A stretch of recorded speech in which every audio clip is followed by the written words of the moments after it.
కేంద్రంలో బడ్జెట్ ప్రవేశపెట్టబోతున్నారు.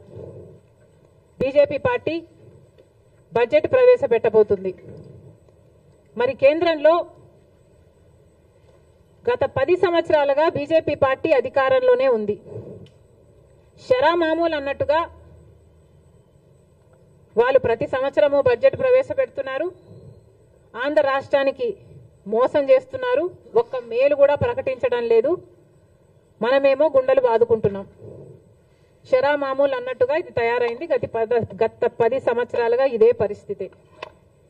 ఈ సంవత్సరం ఏమైనా తేడా ఉంటుందా, మార్పు ఉంటుందా? చంద్రబాబు గారు సమాధానం చెప్పాలి.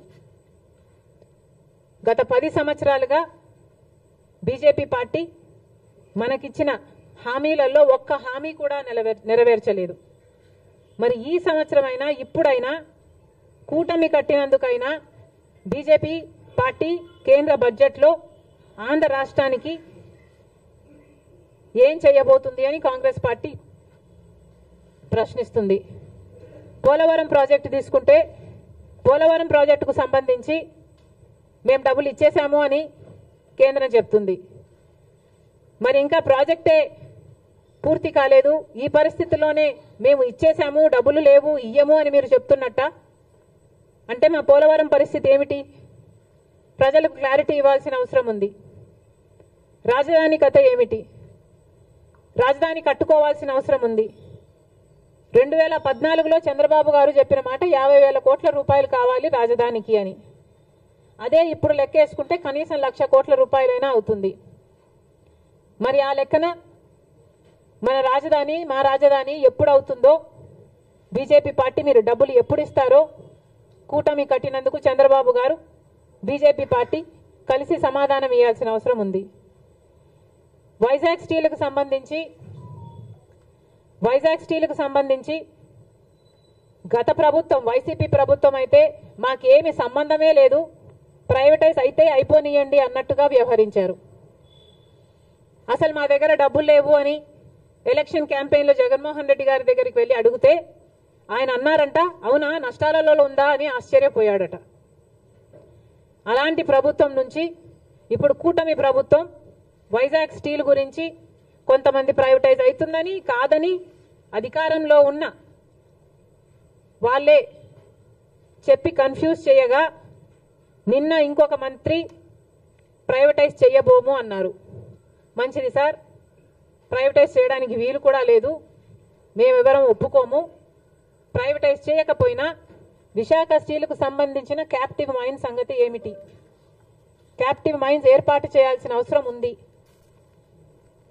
విశాఖ స్టీల్స్ నష్టాలలో నడుస్తుంది.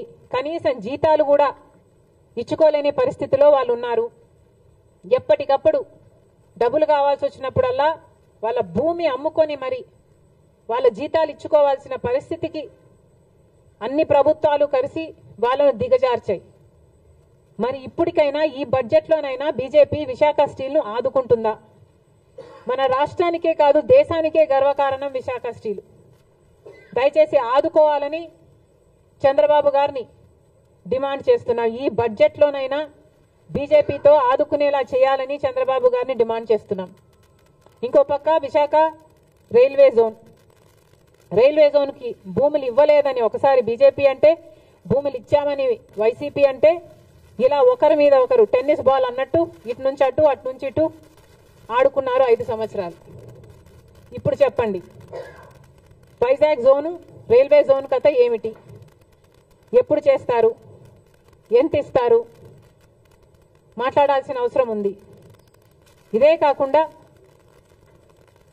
ఉత్తరాంధ్రకైనా రాయలసీమకైనా స్పెషల్ ఎకనామిక్ ప్యాకేజీలు సంగతి ఏమిటి? ఎంత ఇస్తున్నారు?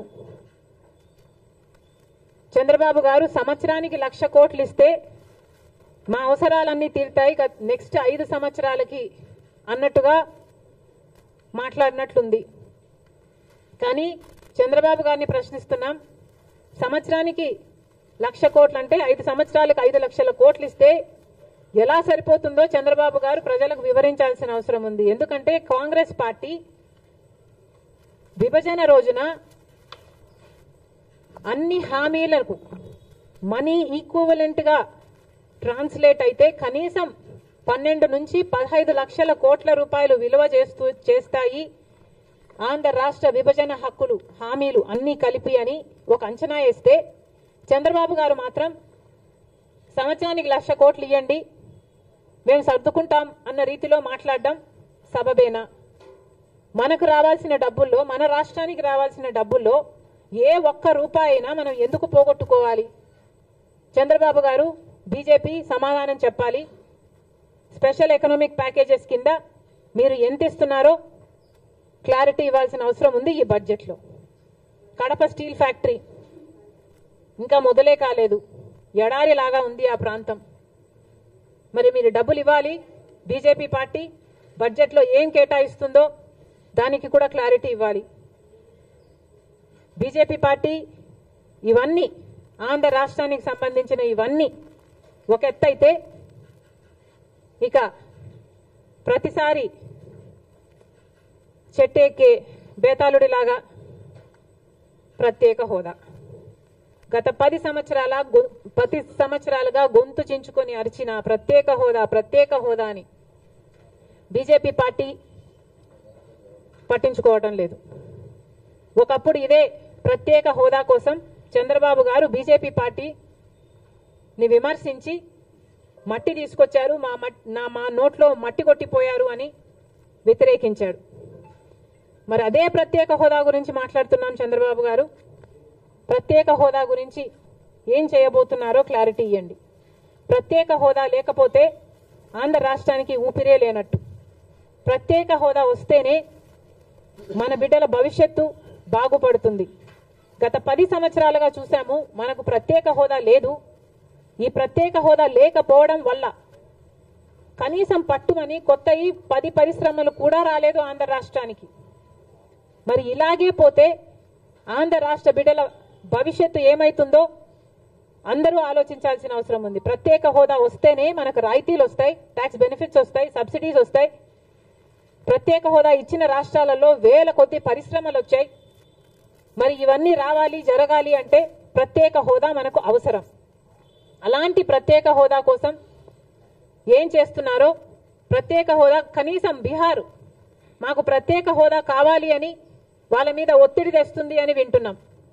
కానీ టీడీపీ మాత్రం ప్రత్యేక హోదా మనకు అవసరమే లేదన్నట్టుగా మాట్లాడకుండా పోవడం చాలా దురదృష్టకరం, చాలా అన్యాయం. దయచేసి ప్రత్యేక హోదా కోసం కొట్లాడాల్సిన అవసరం ఉంది. మన ఎంపీలను వాడుకొని ఈరోజు బీజేపీ పార్టీ అధికారంలో ఉంది కాబట్టి మన రాష్ట్రానికి ప్రత్యేక హోదా తెచ్చే బాధ్యత చంద్రబాబు గారి మీద ఉంది.